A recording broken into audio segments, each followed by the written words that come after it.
नमस्कार, स्वागत है आप सभी का एक बार पुनः टारवी तालुका ऑनलाइन इंस्टीट्यूट में। मैं गौरव निरंजन। एक बड़ी महत्वपूर्ण भर्ती परीक्षा जो 13 वर्ष के बाद 22 मार्च 2020 को होनी थी, लेकिन कोविड-19 के कारण उसे टाल दिया गया और अब उसकी डेट आ गई है 16 अगस्त को। तो 16 अगस्त को आपकी खंड शिक्षा अधिकारी की प्रारंभिक परीक्षा है और इस प्रारंभिक परीक्षा के लिए आलोक सर और रवि सर के निर्देशन में संस्थान के द्वारा एक क्रैश कोर्स के रूप में आपके लिए बैच लाया जा रहा है, जिसमें हम उतनी ही मेहनत करेंगे जितनी मेहनत हमने पिछले वाले बैचों में आपके साथ की है। और पूरी ईमानदारी के साथ आप हमारे साथ जुड़िए और पूरी ईमानदारी के साथ हमारे अध्यापक जो आपके साथ संघर्ष करेंगे, आप भी उसमें अपना पार्टिसिपेट करिए और निश्चित रूप से प्रारंभिक परीक्षा में पास हो जाइए। लक्ष्य हमारा न केवल आपको प्रारंभिक परीक्षा में पास कराना है, बल्कि प्रारंभिक परीक्षा में अच्छे मार्क्स लाकर मुख्य परीक्षा में आपको बिठाना है और साथ ही साथ साक्षात्कार तक आपका साथ नहीं छोड़ना है, अंतिम रूप से आपको चयनित कराना है। आइएगा, इसी कड़ी में मैं आपको भूगोल, पर्यावरण और साथ ही साथ रवि सर के साथ मैं आपको यूपी स्पेशल की क्लासें दूंगा, जिसमें यूपी स्पेशल में हम और रवि सर दोनों लोग आपको मिलकर पढ़ाएंगे। तो यहां पर मैं आज से आपके लिए स्टार्ट कर रहा हूं विश्व भूगोल, और विश्व भूगोल में उत्तर अमेरिका महाद्वीप। यहां से देखिएगा, अगर प्रकृति देखी जाए यूपी पीसीएस की कि हमारा जो लोक सेवा आयोग है वो किस प्रकार से प्रश्न पूछता है, तो लगभग वो 25 प्रश्न या कुल मिला के कह लीजिएगा 30 प्रश्न जिसमें भूगोल और पर्यावरण आता है, वो पूछता है किस परीक्षा में, पीसीएस की परीक्षा में, जहां पर 150 प्रश्न आते हैं।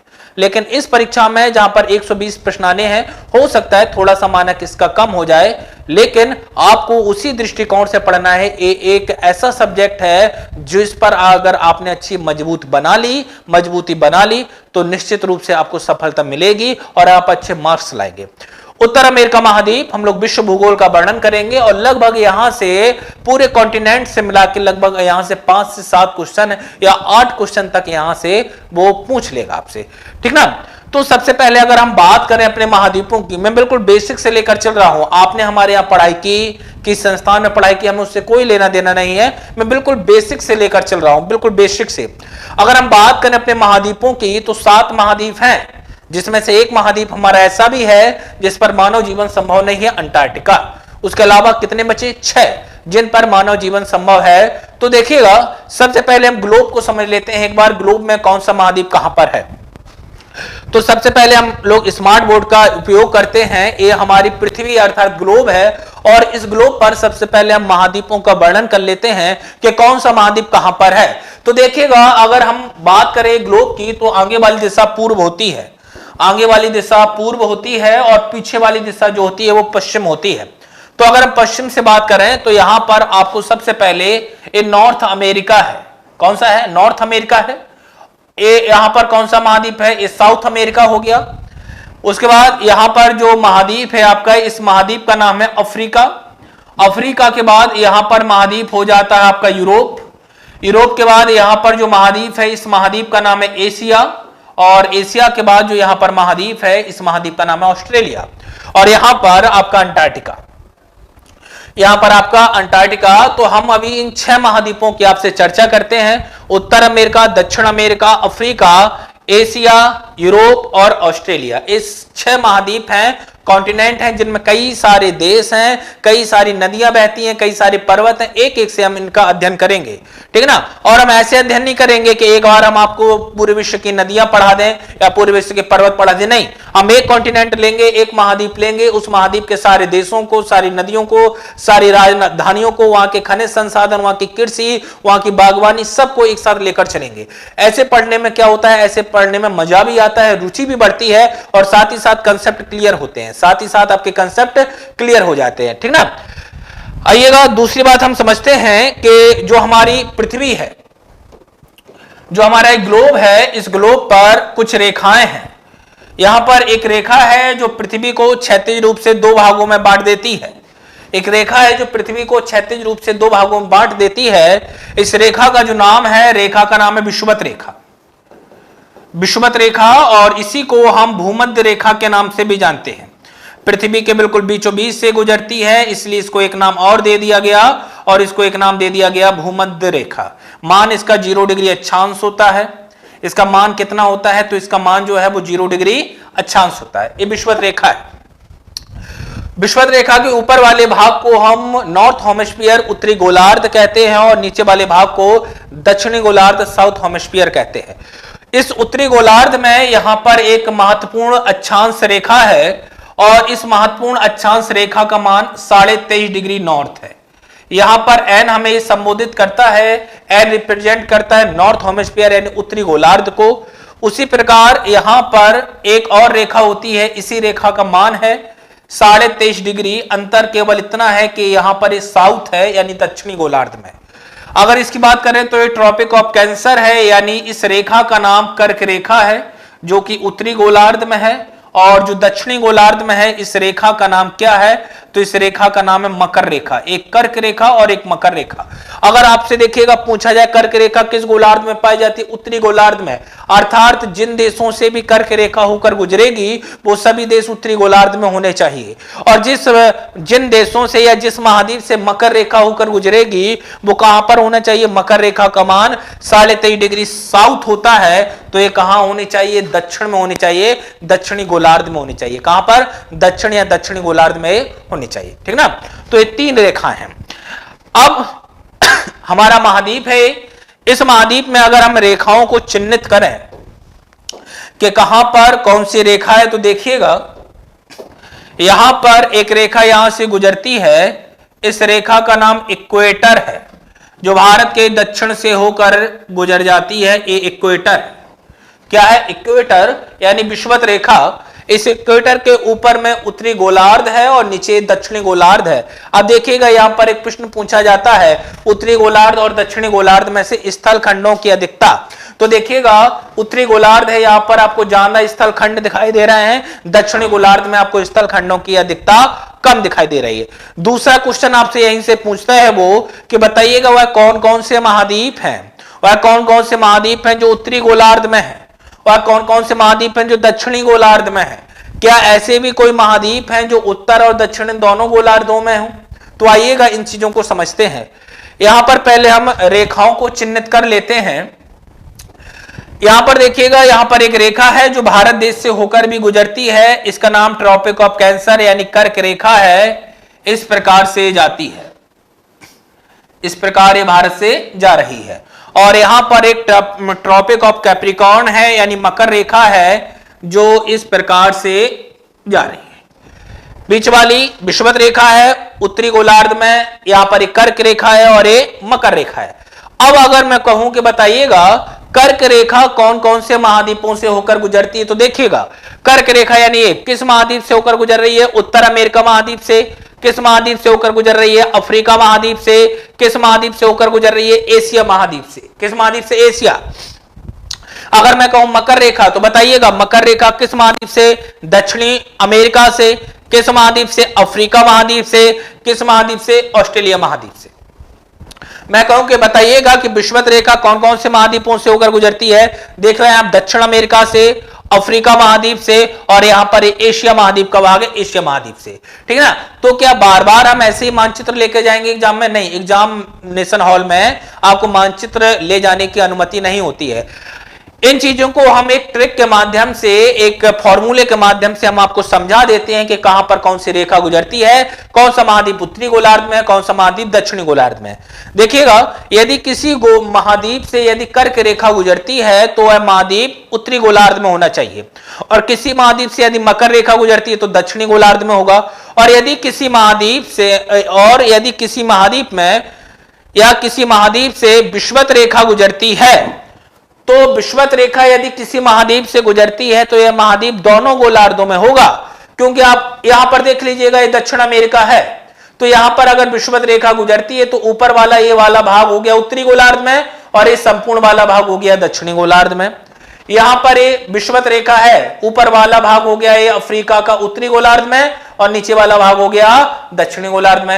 ये एशिया महाद्वीप से गुजरती है, ऊपर वाला भाग हो गया उत्तरी गोलार्ध में और जो इंडोनेशिया और पापुआ न्यू गिनी का क्षेत्र है ये कहां पर हो गया दक्षिणी गोलार्ध में। ट्रिक हो गई हमारे पास कौन सी कि यदि किसी महाद्वीप से केवल कर्क रेखा है तो उत्तर में है वो, यदि किसी महाद्वीप से केवल मकर रेखा गुजरती है तो दक्षिणी गोलार्ध में है, और यदि विषुवत रेखा गुजरती है तो वो दोनों गोलार्धों में, तो वह दोनों गोलार्धों में। इतनी बात आपको याद रखनी है। आइएगा इसी को हम एक ट्रिक के माध्यम से सजा देते हैं, ये आप कभी नहीं भूलेंगे, हमेशा ये आपको याद रहेगी।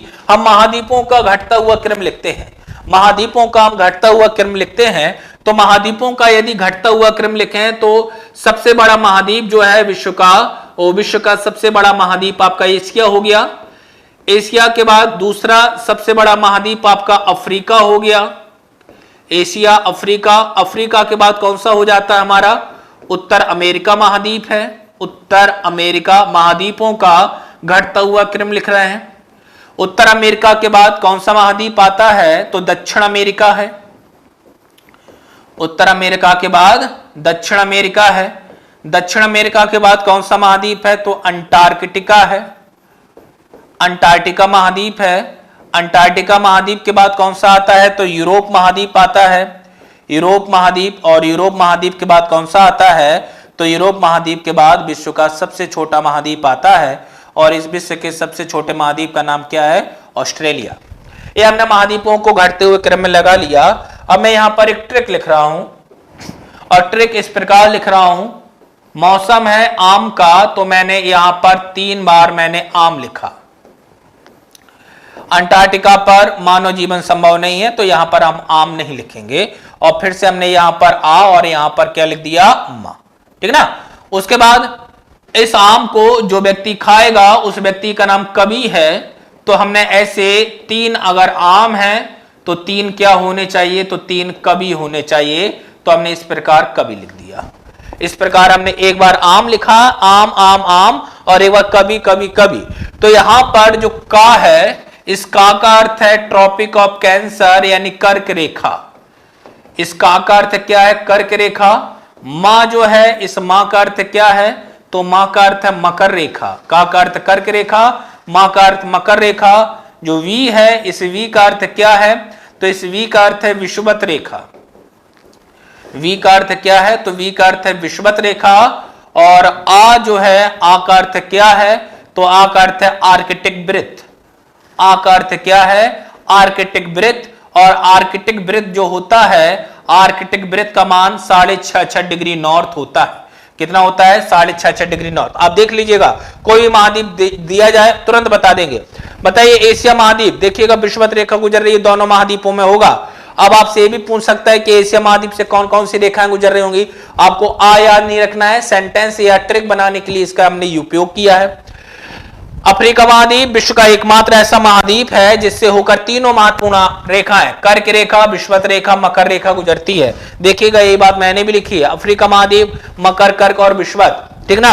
ऑस्ट्रेलिया महाद्वीप विश्व का एकमात्र ऐसा महाद्वीप है। ऑस्ट्रेलिया महाद्वीप एक ऐसा महाद्वीप है जो जिससे केवल और केवल मकर रेखा गुजरती है। तो देखिएगा यही तो हमने ट्रिक में लिखा है, तो ये आपकी ट्रिक हो गई। इस ट्रिक के आधार पर आप अक्षांश रेखाओं का भली भांति अध्ययन कर सकते हैं, किस महाद्वीप से कौन सी रेखा गुजर रही है, ये आप अच्छे से समझ सकते हैं, ठीक ना। आइएगा अब हम अपने महाद्वीप पर आते हैं। तो हम जो महाद्वीप पढ़ने चल रहे हैं आज, और जो महाद्वीप हम पढ़ाने आपको जा रहे हैं उस महाद्वीप का नाम है उत्तर अमेरिका महाद्वीप। क्षेत्रफल की दृष्टि से विश्व का तीसरा सबसे बड़ा महाद्वीप। क्षेत्रफल की दृष्टि से विश्व का तीसरा सबसे बड़ा महाद्वीप कौन सा है उत्तर अमेरिका महाद्वीप है। चलिएगा तो उत्तर अमेरिका महाद्वीप को हम देखते हैं, मानचित्र के माध्यम से हम पढ़ेंगे, डायग्राम मानचित्र हम बनाएंगे। ये जो आपके सामने दिख रहा है उत्तर अमेरिका महाद्वीप का राजनीतिक वाला मानचित्र है। 2 प्रकार के मानचित्र होते हैं, एक प्राकृतिक मानचित्र होता है जिसमें पर्वत, पठार, मैदान वगैरह बने रहते हैं, और एक राजनीतिक यानी पॉलिटिकल मानचित्र होता है जिसमें देश और उनकी राजधानियां, उनके शहर, उनकी बाउंड्रीज बनी रहती हैं, उनकी सीमाएं निर्धारित होती हैं। तो अगर हम बात करें उत्तर अमेरिका महाद्वीप है, उत्तर अमेरिका महाद्वीप में सबसे पहले हम दिशाओं का निर्धारण करते हैं। तो आगे वाली दिशा पूरब है, पीछे वाली दिशा पश्चिम है, ऊपर वाली उत्तर है, नीचे वाली दक्षिण है। देखिएगा अगर एक बार समझ लिए चीजें तो हमेशा के लिए आ जाएंगी, ठीक ना। मालूम है कि 45-50 दिन है आपके पास पढ़ना है, लेकिन पहले अगर हम बेस नहीं बनाएंगे आपका, अगर आपका बेस नहीं बना है तो बहुत अच्छी बात है, और अगर बेस नहीं बना पाएंगे तो फिर पढ़ना संभव नहीं हो पाएगा, और जब पढ़ना संभव नहीं हो पाएगा तो चीजें समझ में नहीं आएंगी, और चीजें समझ में नहीं आएंगी तो हम अपना टारगेट पूरा नहीं कर पाएंगे, ठीक ना। तो देखिएगा अगर पूछ लिया जाए कि उत्तर अमेरिका महाद्वीप के पूरब में क्या है, तो पूरब में यहां पर पानी है, और यहां पर जो महासागर है उस महासागर का नाम है अटलांटिक महासागर। तो उत्तर अमेरिका महाद्वीप के पूरब में अटलांटिक महासागर है। पश्चिम में बात की जाए तो पश्चिम में यहां पर कौन सा महासागर है, तो नॉर्थ पैसिफिक। अभी हमें नॉर्थ साउथ से मतलब नहीं है, केवल हम महासागर से मतलब है, तो पश्चिम इसके प्रशांत महासागर है। अगर बात की जाए कि उत्तर में कौन सा है, तो उत्तर में यहां पर आर्कटिक महासागर है। कौन सा है, आर्कटिक महासागर है। और दक्षिण में बात की जाए तो यहां पर गल्फ ऑफ मैक्सिको है, मैक्सिको की खाड़ी है। क्या है, गल्फ ऑफ मैक्सिको यानी मैक्सिको की खाड़ी है, ठीक ना। इतनी बात। पूरब में अटलांटिक, पश्चिम में प्रशांत, उत्तर में आर्कटिक महासागर, और दक्षिण में क्या है, गल्फ ऑफ मैक्सिको, मैक्सिको की खाड़ी है। आपसे पूछ लिया जाएगा एक ऐसा महाद्वीप बताइएगा जिसके उत्तर में आर्कटिक सागर, पश्चिम में प्रशांत महासागर और दक्षिण में गल्फ ऑफ मैक्सिको यानी मैक्सिको की खाड़ी हो, तो आप बताएंगे उत्तर अमेरिका महाद्वीप। अब आइएगा अगर उत्तर अमेरिका महाद्वीप के हम देशों की बात करें तो देखिएगा यहां पर एक देश आपको बड़े साफ साफ शब्दों में दिखाई दे रहा है लिखा हुआ, जिसका नाम है कनाडा यानी कनाडा। इंग्लिश में कनाडा, हिंदी में कनाडा। और कनाडा के नीचे बड़े बड़े शब्दों में दिखाई दे रहा है विश्व की महान शक्तियों में से एक है यूनाइटेड स्टेट ऑफ अमेरिका, संयुक्त राज्य अमेरिका।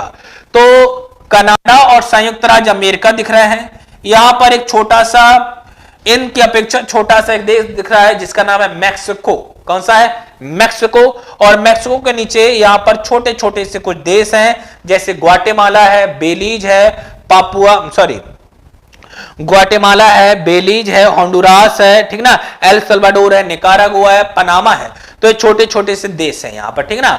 यहां पर गौर करने वाली बात यह है कि यूनाइटेड स्टेट ऑफ अमेरिका यहां पर है, और इसका एक भाग यहां पर है इसका नाम है अलास्का। तो अलास्का यूएसए का एक राज्य है, और लेकिन इसकी अवस्थिति यहां पर है। तो इसकी अवस्थिति अलास्का की अवस्थिति संयुक्त राज्य अमेरिका से दूर इसलिए है क्योंकि अलास्का पहले जो है ऊपर आपको दिख रहा है ये रसिया लिखा है यानी रूस। अलास्का जो है पहले रूस का भाग हुआ करता था जब तक सोवियत संघ रूस था, रूस जब संगठन में था। लेकिन जब इसका विघटन हुआ तो रुपए की कमी आ गई, पैसे की कमी आ गई, और इसने अपने एक भाग को, अपने एक धरातल को, अपनी एक जमीनी क्षेत्र को किसको बेच दिया, यूएसए को बेच दिया, ठीक ना। यूएसए को इसने बेच दिया, इसलिए वहां पर यूनाइटेड स्टेट लिखा होगा, ठीक ना। देखिएगा अगर हम इसमें बात करें तो इस मानचित्र में कुल 10 देश हैं जिनकी अभी हमें चर्चा करनी है, और इन 10 देशों को हमने यहां पर क्रम से सजाया हुआ है। Canada, USA, Mexico, El Salvador, Costa Rica, Belize, Guatemala, Honduras, Nicaragua, Panama. इनकी राजधानियां आपको खुद से ज्ञात करनी है। इनमें से जो कनाडा है और यूएसए है, यही दो देश हैं जो नॉर्थ अमेरिका के अंतर्गत आते हैं। यही दो देश हैं जो नॉर्थ अमेरिका के अंतर्गत आते हैं। इसके अलावा Mexico, El Salvador, Costa Rica, Belize, Guatemala, Honduras, Nicaragua और पनामा को किसके अंतर्गत रखा गया, मिडिल अमेरिका। किसके अंतर्गत, मिडिल अमेरिका के अंतर्गत रखा गया। और अगर मैक्सिको को हटा दिया जाए तो जो 7 देश बचते हैं आपके, El Salvador, Costa Rica, Belize, Guatemala, Honduras, Nicaragua, Panama, इनको केंद्रीय अमेरिका यानी सेंट्रल अमेरिका के नाम से जानते हैं। प्रश्न पूछ लिया जाता है, 4 देश दे देगा, पूछेगा कौन सा मिडिल अमेरिका है, कौन सा मिडिल अमेरिका का देश नहीं है, कौन सा सेंट्रल अमेरिका है, कौन सा सेंट्रल अमेरिका का देश नहीं है। तो इसी प्रकार से सजो के रखना है। मैक्सिको किस में आता है, मिडिल अमेरिका में आता है। मैक्सिको के नीचे के जितने भी देश बचेंगे, 7 देश बचेंगे, वो किस में आएंगे, वो आपके सेंट्रल अमेरिका के अंतर्गत आते हैं। किसके अंतर्गत आते हैं, तो वो आपके सेंट्रल अमेरिका के अंतर्गत आते हैं। देखिएगा अगर इस मानचित्र में हम देशों को इंडिकेट करें कहां पर कौन सा है, तो देखिएगा कनाडा हो गया, यूएसए हो गया, मैक्सिको देश हो गया, मैक्सिको के नीचे बढ़ेंगे यहां पर देखिएगा ग्वाटेमाला है, ग्वाटेमाला के बाजू में यहां पर बेलीज है, बेलीज के बाजू में यहां पर होंडुरास है, होंडुरास के नीचे यहां पर निकारागुआ है, और निकारागुआ के बाजू में यहां पर एल सल्वाडोर है, और सबसे नीचे मैप में बना नहीं यहां पर पनामा है। कौन सा है? पनामा देश है। इनकी राजधानी आपको स्वयं से ज्ञात करनी है, राजधानी पूछता है एग्जामिनेशन वाला आपसे कई बार राजधानी पूछ लेता है, ठीक ना। तो ये कुछ देश हैं, इन देशों को याद रखना है। कौन कौन से मिडिल अमेरिका के अंतर्गत आते हैं, कौन कौन से सेंट्रल अमेरिका के अंतर्गत आते हैं। तो जल्दी से इसका स्क्रीनशॉट लीजिएगा, फिर हम लोग आगे बढ़ेंगे। जल्दी से आप इसका एक स्क्रीनशॉट ले लीजिएगा, फिर हम लोग आगे बढ़ेंगे। मिडिल अमेरिका में मैक्सिको है, लेकिन सेंट्रल अमेरिका में मैक्सिको नहीं है। मैक्सिको अगर पूरे देशों को आप काउंट करेंगे तो कुल 10 देश हैं। अगर इन 2 को हटा दिया जाए, क्षेत्रफल की दृष्टि से सबसे 10 में सबसे बड़ा जो है वो कनाडा है, कनाडा के बाद यूएसए है, यूएसए के बाद मैक्सिको है, ठीक ना। यूएसए के बाद मैक्सिको है, तो मैक्सिको मिडिल अमेरिका का सबसे बड़ा देश हो जाएगा। किसका? मिडिल अमेरिका का, ठीक ना। इसी प्रकार से प्रश्न रखेंगे हम। एक चीज बताएंगे आपको और 2 चीजें आपको खुद से जनरेट करनी है, खुद से अपना भी अध्ययन करते रहना है। इसी को शिक्षण कार्य कहा जाता है, ठीक ना। आइएगा, मानचित्र का अध्ययन करेंगे हम लोग, और मानचित्र में फिजिकल वाले मानचित्र को हम देखते हैं। ये उत्तर अमेरिका महाद्वीप का प्राकृतिक मानचित्र है, प्राकृतिक यानी फिजिकल मानचित्र है, जिसमें पर्वत, पठार, मैदान, नदी, झरना, नाला, ठीक ना, जल संधियां आदि चीजें होती हैं। हम उत्तर अमेरिका में आज जल संधियों की चर्चा करते हैं आपसे। किसकी? जल संधि।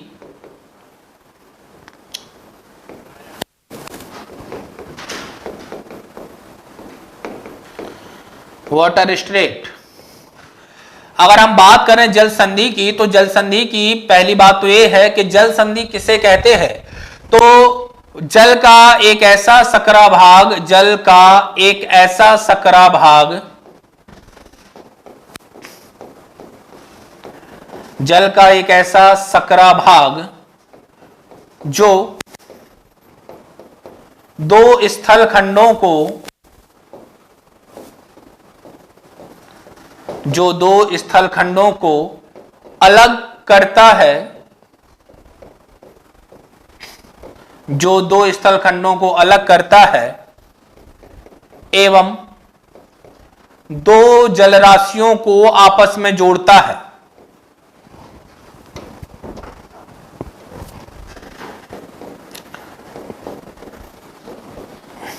जलराशियों को जोड़ता है। अब जलराशि में 2 सागरों हो सकते हैं, 2 महासागर हो सकते हैं, एक सागर एक महासागर हो सकता है, एक झील एक सागर हो सकता है, एक झील एक महासागर हो सकता है। जल राशि का मतलब है जहां पर पानी पाया जाए। तो 2 जल संधि, जब भी आपके सामने शब्द आ जाए, संधि का मतलब भाई क्या होता है? संधि का अर्थ होता है जोड़ना। किसको जोड़ना? जल को। तो जल संधि यानी जल का एक ऐसा सकरा भाग जो 2 स्थल खंडों को अलग कर दे, पृथक कर दे, और 2 पानी के भागों को जोड़ दे। उदाहरण के तौर पर देखिएगा, मान लीजिएगा एक जमीन का टुकड़ा है आपके पास, एक ए और एक बी, ये 2 जमीन के टुकड़े हैं, और यहां पर एक एक्स नाम का सागर है यहां पर, और यहां पर एक बाई नाम का सागर है। तो यहां पर जो पानी होगा, जो एक्स सागर को बाई सागर से जोड़ रहा होगा, इसी का नाम क्या हो जाएगा? इसी का नाम जल संधि हो जाएगा। जल संधियां एग्जामिनर बहुत ज्यादा पूछता है, और मिलान के रूप में पूछता है कि जल संधि दे देगा और दे देगा पृथक करने वाले स्थान, कौन से स्थानों को पृथक करती है, ठीक ना। तो जल संधि की डेफिनेशन हो गई। आइएगा, एक एक से जल संधि को हम देखते हैं, और बस इसी डेफिनेशन को आपको याद रखना है। देखिएगा, यहां पर अगर हम बात करते हैं, अगर हम यहां पर बात करें इस वाले मानचित्र में, तो यहां पर एक जमीन का टुकड़ा है, इसका नाम अलास्का है। एक जमीन का टुकड़ा है और इसका नाम है अलास्का, और अलास्का यूएसए का भाग है। और यहां पर एक है रसिया यानी रूस, रसिया अर्थात रूस। यहां पर आपको आसानी से दिखाई दे रहा है, यहां पर एक महासागर है, आर्कटिक महासागर, और आपको यहां भी आसानी से दिखाई दे रहा है, यहां पर एक महासागर है जिसका नाम है उत्तर प्रशांत महासागर, ठीक ना। यहां पर आर्कटिक महासागर के अंतर्गत ही यहां पर एक और सागर है जिसका नाम है ब्यूफोर्ट सागर, और यहां पर प्रशांत महासागर के अंतर्गत ही एक और सागर है जिसका नाम है बेरिंग सागर, बेरिंग सी, ठीक है ना, बेरिंग सागर। यहां बीच में एक जलसंधि है, इस प्रकार से यहां पर एक बीच में जलसंधि है और इस जलसंधि का नाम है बेरिंग स्ट्रेट, बेरिंग जलसंधि। क्या नाम है? बेरिंग जलसंधि है। यहां पर मैंने अभी अभी आपको बताया कि जल संधि क्या करती है, दो जमीन के भागों को अलग करती है और दो जल के भागों को आपस में जोड़ती है, दो जल के भागों को आपस में जोड़ती है। तो आप देख लीजिएगा, अगर ये बेरिंग जल संधि है तो बेरिंग जल संधि किस किस को जोड़ रही है? आर्कटिक महासागर को प्रशांत महासागर से जोड़ रही है, जबकि रसिया को किससे अलग कर रही है? यूनाइटेड स्टेट ऑफ अमेरिका से अलग कर रही है। किससे अलग कर रही है? यूनाइटेड स्टेट ऑफ अमेरिका से अलग कर रही है। हमने इतना पढ़ा दिया, आपने इतना पढ़ लिया, एग्जामिनर कुछ और पूछ लेगा। वो पूछ लेगा, बताइए बेरिंग जल संधि जो है वो किन दो महाद्वीपों के मध्य में है?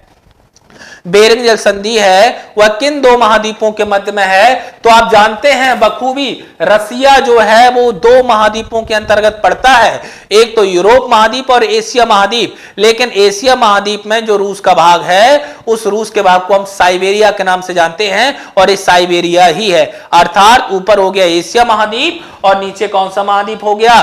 तो नीचे जो महाद्वीप है, इस महाद्वीप का नाम है आपके कौन सा? उत्तर अमेरिका महाद्वीप। तो बेरिंग जल संधि, ठीक है ना, बेरिंग जल संधि की बात करें तो देखिएगा, मैं इस प्रकार से बना देता हूं, आपको चीजें समझ में आएंगी और डायग्राम ही आपको याद रखना है।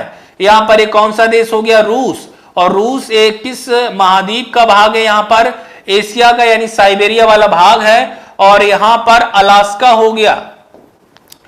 अलास्का अगर बात करें कि अलास्का किस देश का भाग है, तो यूएसए का भाग है। और एक किस महाद्वीप के अंतर्गत आता है? तो नॉर्थ अमेरिका महाद्वीप के अंतर्गत है। यहां पर एक महासागर है और यहां पर जो महासागर है इसका नाम मैं लिख देता हूं, यहां पर आर्कटिक महासागर है। और यहां पर जो महासागर है, यहां पर इस महासागर का नाम प्रशांत महासागर है। बीच में पानी का एक सकरा भाग है जो दोनों महासागरों को आपस में जोड़ रहा है। ए वाला सकरा भाग जो दोनों महासागरों को आपस में जोड़ रहा है, इसी सकरे भाग का नाम क्या है? तो इसी सकरे भाग का नाम है बेरिंग जल संधि। क्या नाम है? तो इसी सकरे भाग का नाम क्या है? तो इस सकरे भाग का नाम बेरिंग जल संधि है। अर्थात बेरिंग जल संधि आर्कटिक महासागर को प्रशांत महासागर से जोड़ती है, जबकि एशिया के रूस को उत्तर अमेरिका के अलास्का या उत्तर अमेरिका के यूएसए के अलास्का प्रांत से अलग करती है। अब यहीं पर आर्कटिक महासागर में यहां पर एक सागर है और आर्कटिक महासागर में जो यहां पर सागर है, इस सागर का नाम क्या है? तो ब्यूफोर्ट सागर। तो ब्यूफोर्ट सागर है यहां पर, ब्यूफोर्ट सागर। और यहां पर भी प्रशांत महासागर में यहां पर एक सागर है जिसका नाम है बेरिंग सागर। तो हो सकता है वो आपसे ऐसा भी पूछ ले, हो सकता है वो आपसे ऐसा भी पूछ ले कि ब्यूफोर्ट सागर को बेरिंग सागर से जोड़ने वाली जलसंधि का नाम बेरिंग जलसंधि। कौन सी जलसंधि? बेरिंग जलसंधि, ठीक ना। इतनी बात क्लियर हुई। अगली बात समझिएगा, यहीं पर इस प्रकार से यहां से एक रेखा गुजरती है और इस प्रकार यहां से जो रेखा गुजरती है, इस रेखा का नाम है आईडीएल, आईडीएल इंटरनेशनल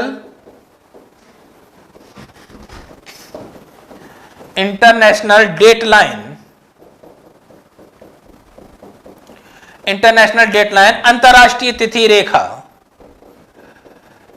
एक प्रश्न ये भी पूछा जाता है, अंतरराष्ट्रीय तिथि रेखा किस जलसंधि से होकर गुजरती है? तो अंतरराष्ट्रीय तिथि रेखा बता दीजिएगा मैं किस जलसंधि से होकर गुजरती है? बेरिंग जलसंधि से होकर गुजरती है। किन दो महाद्वीपों के मध्य से गुजरती है? एशिया और उत्तर अमेरिका महाद्वीप के मध्य से होकर गुजरती है। किन महासागरों से होकर गुजरती है? आर्कटिक महासागर और प्रशांत महासागर से होकर ये गुजरती है। बोलिए भाई, क्लियर है बातें? बातें क्लियर है। इसी प्रकार से, इसी मेहनत के साथ, इतनी ही ऊर्जा के साथ सारे अध्यापकों के द्वारा आलोक सर और रवि सर के निर्देशन में पूरा का पूरा बैच संचालित होगा और निश्चित रूप से आपको सफलता दिलाई जाएगी।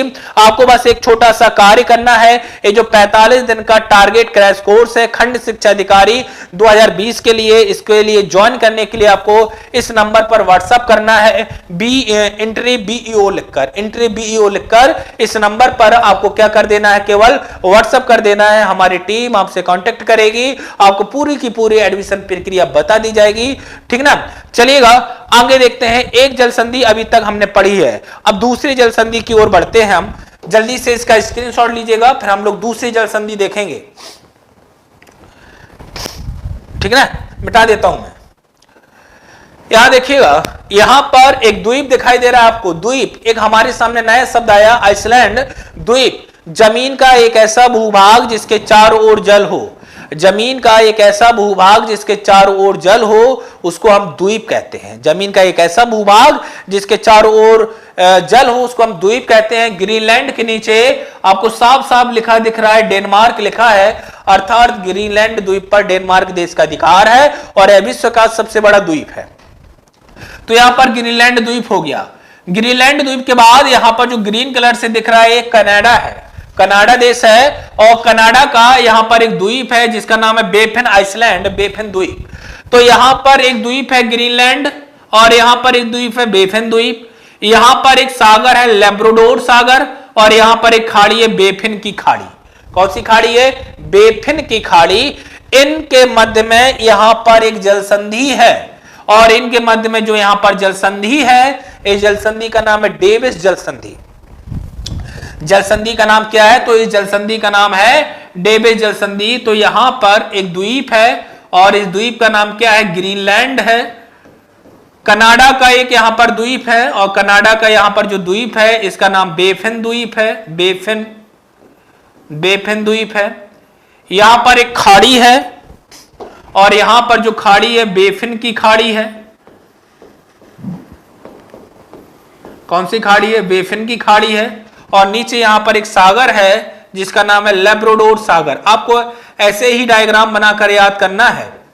लैब्राडोर सागर है और इनके मध्य में एक जल का सकरा भाग है और इस जल के सकरे भाग को नाम दे दिया गया डेविस जल संधि। तो एक जल संधि है ये और इस जल संधि का नाम क्या है? तो इस जल संधि का नाम है डेविस जल संधि।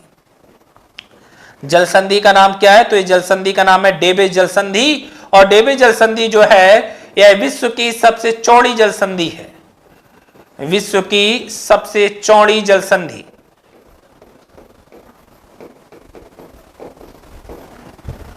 तो अगर आपसे पूछा जाए विश्व की सबसे चौड़ी जल संधि कौन सी है, तो विश्व की सबसे चौड़ी जल संधि का नाम है डेविस जल संधि।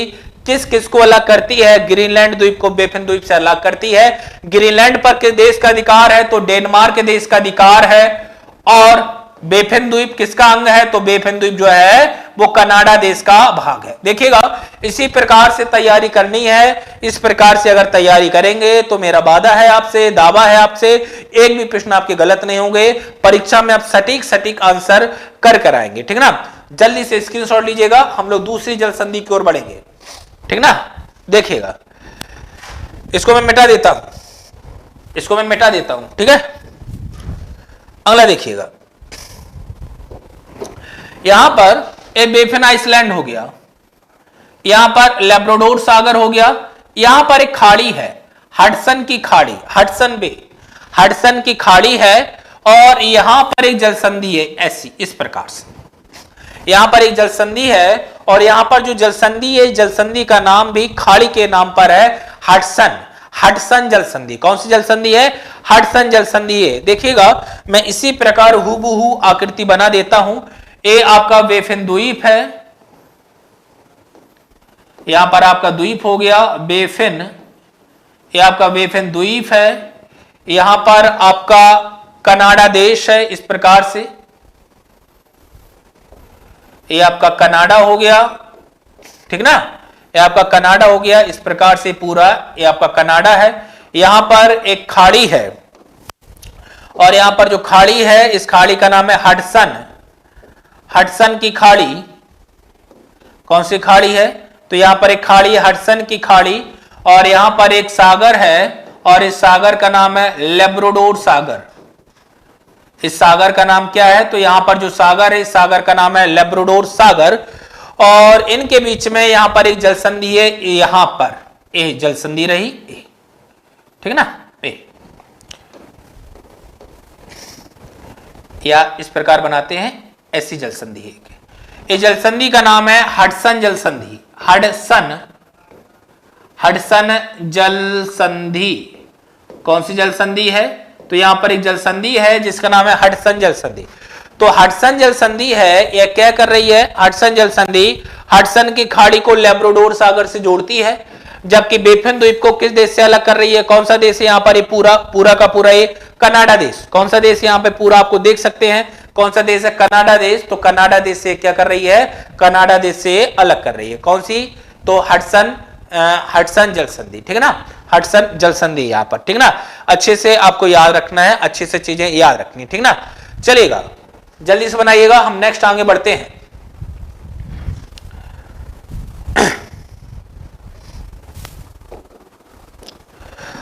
अगला देखिएगा, यहां पर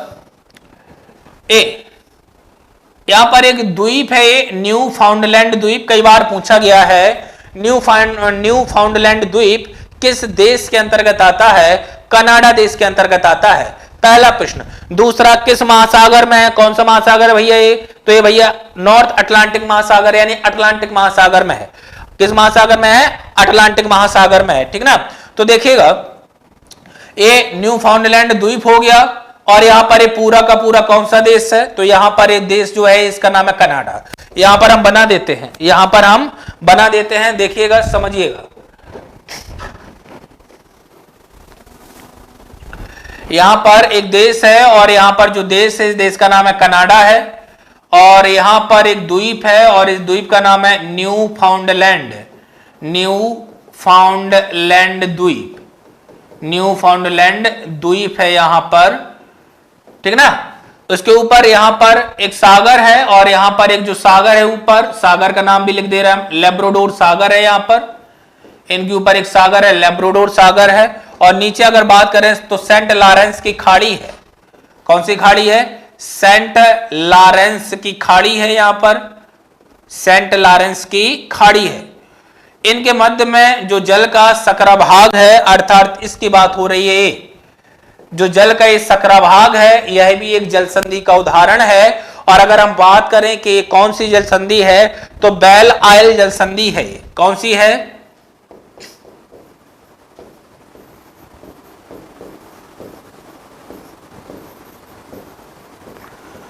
तो ये जो जल संधि है, इस जल संधि का नाम क्या है? इस जल संधि का नाम है बेल आइल जल संधि, ठीक है ना? कौन सी है? बेल आइल जल संधि है। आपको याद रखना, कनाडा को न्यू फाउंडलैंड द्वीप से अलग करने वाली जल संधि का नाम बेल आइल जल संधि है। कनाडा को बेफिन द्वीप से अलग करने वाली जल संधि का नाम हडसन जल संधि है, और कनाडा को, पूरे कनाडा को ग्रीनलैंड से अलग करने वाली जल संधि का नाम कौन सी जल संधि हो गया? तो डेविस जल संधि। कौन सी जल संधि हो जाती है? डेविस जल संधि। बोलिएगा भाई, यहां तक किसी प्रकार कोई समस्या नहीं है? तो आगे बढ़ेंगे, ठीक ना? आगे बढ़ते हैं। यहां से अगर आप नीचे उतरिएगा तो यहां पर नॉर्थ अटलांटिक महासागर है। कौन सा है? नॉर्थ अटलांटिक महासागर, और यहीं पर एक सागर है, मानचित्र में नहीं लिखा है, मैं नाम बता देता हूं आपको, सारगैसो सागर है। सारगैसो नाम की घास पाई जाती है, उसी के नाम पर इसका नाम रख दिया गया, सारगैसो सागर। तो यहां पर उत्तर अटलांटिक महासागर है, और यहां पर एक खाड़ी है, मैक्सिको की खाड़ी। कौन सी खाड़ी है? मैक्सिको की खाड़ी है। इनके बीच में यहां पर एक जलसंधि है। इस जलसंधि के ऊपर आप देख रहे हैं, ये यूएसए का भाग है, और ये यूएसए का फ्लोरिडा प्रांत है, फ्लोरिडा।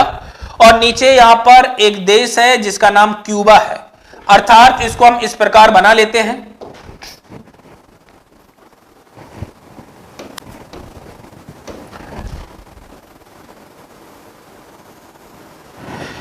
इसको हम इस प्रकार बना लेते हैं। ये फ्लोरिडा हो गया,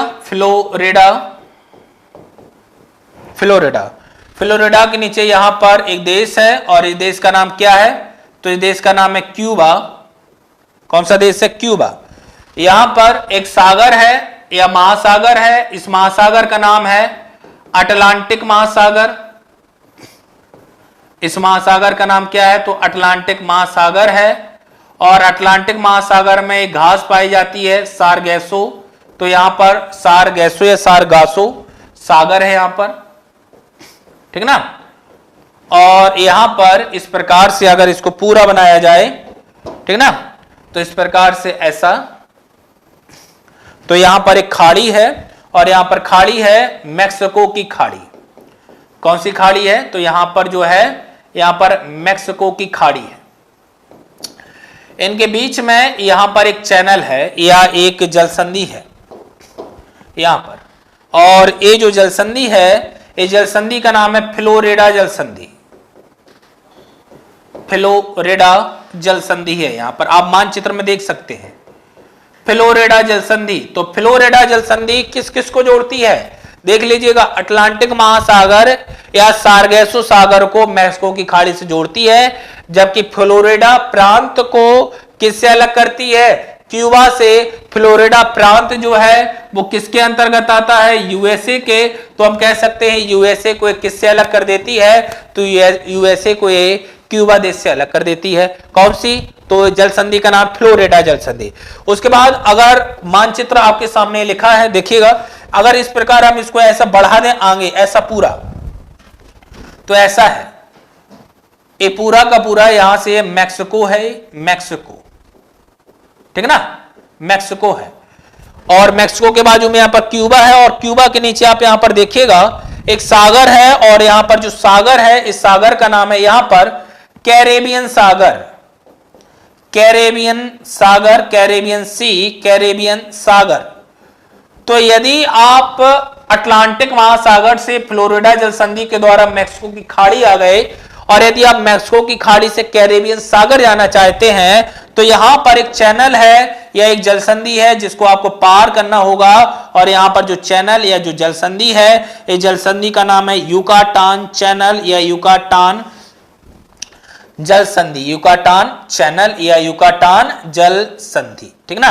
ये आपको याद रखना होगा, युकाटान लिखा है, युकाटान चैनल या युकाटान जलसंधि, ठीक ना, युकाटान, ये आपको याद रखना होगा, ठीक ना। ये चीजें आपको याद रखनी होंगी। चलिएगा, बताइएगा, यहां तक पहुंचने में अगर किसी भी प्रकार की समस्या हुई हो, तो ये महत्वपूर्ण जलसंधियां थी उत्तर अमेरिका महाद्वीप की, जो विभिन्न परीक्षाओं में पूछी गई हैं। खास तौर से जो भी आपके सिविल सर्विसेज के एग्जाम होते हैं, लोक सेवा आयोग इस प्रकार के क्वेश्चन बहुत ज्यादा पूछता है। एक बार फिर से आप लोगों को अवगत करा देना चाहता हूं कि हमारी संस्थान टारगेट तालुक में आपके लिए एक बैच लाया गया है, जिसमें प्रवेश के लिए आपको इस नंबर पर एंट्री BEO लिखकर मैसेज करना है। नीचे स्क्रॉलिंग में नंबर चल रहा है, आप उन पर हमसे संपर्क कर सकते हैं, ठीक है। धन्यवाद।